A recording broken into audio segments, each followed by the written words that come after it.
धेरै साथीहरू सोध्दै हुनुहुन्छ ब्रोकर एकाउन्ट कसरी खोल्ने। आज म तपाईलाई एकदमै सजिलो तरिकाले बुझाउँछु। सबैभन्दा पहिला बुझ्नुपर्ने कुरा, नेपालमा 50 भन्दा बढी ब्रोकरहरू छन् र यी सबै ब्रोकरहरू नेपाल स्टक एक्सचेन्ज नेप्सेसँग जोडिएका हुन्छन्। नेप्से नै नेपालको मुख्य शेयर बजार हो जहाँ शेयर किन्ने र बेच्ने काम हुन्छ।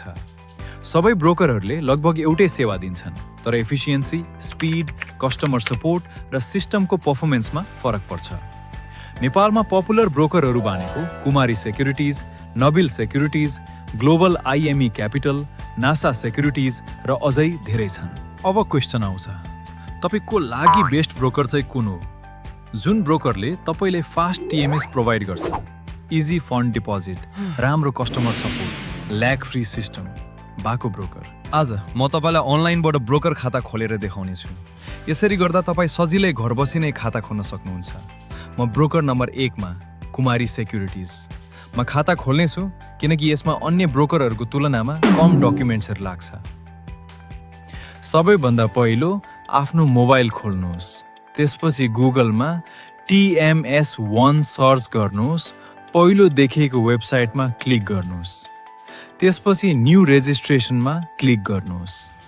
यहाँ आवश्यक सबै विवरणहरू भर्नुहोस्। मेरो खाता पहिले नै खुलिसकेको हुँदा म स्किप गर्छु। सबै विवरण भरेपछि नेक्स्टमा क्लिक गर्नुहोस्। यहाँ तपाईले आफ्नो नागरिकता विवरण, राष्ट्रिय परिचय पत्रको विवरण भर्नुहोस् अनि फेरि नेक्स्टमा क्लिक गर्नुहोस्। त्यसपछि एड्रेस डिटेल्सहरू फिलअप गर्नुहोस्। त्यसपछिको ब्याङ्क विवरण प्रविष्ट गर्नुहोस्। डकुमेन्टको केसमा नागरिकताको अगाडिको र पछाडिको फोटो अपलोड गर्नुहोस्। अन्य कागजातहरू उपलब्ध भएमा ती पनि अपलोड गर्न सकिन्छ। अन्त्यमा युजर एग्रिमेन्ट एक्सेप्ट गर्नुहोस् अनि सबमिट गरिदिनुहोस्। यसरी अनलाइनबाट टीएमएस खाताका लागि आवेदन दिन सकिन्छ। 1 देखि 2 दिनभित्र तपाईको जीमेलमा टीएमएस आइडी र पासवर्ड प्राप्त हुनेछ।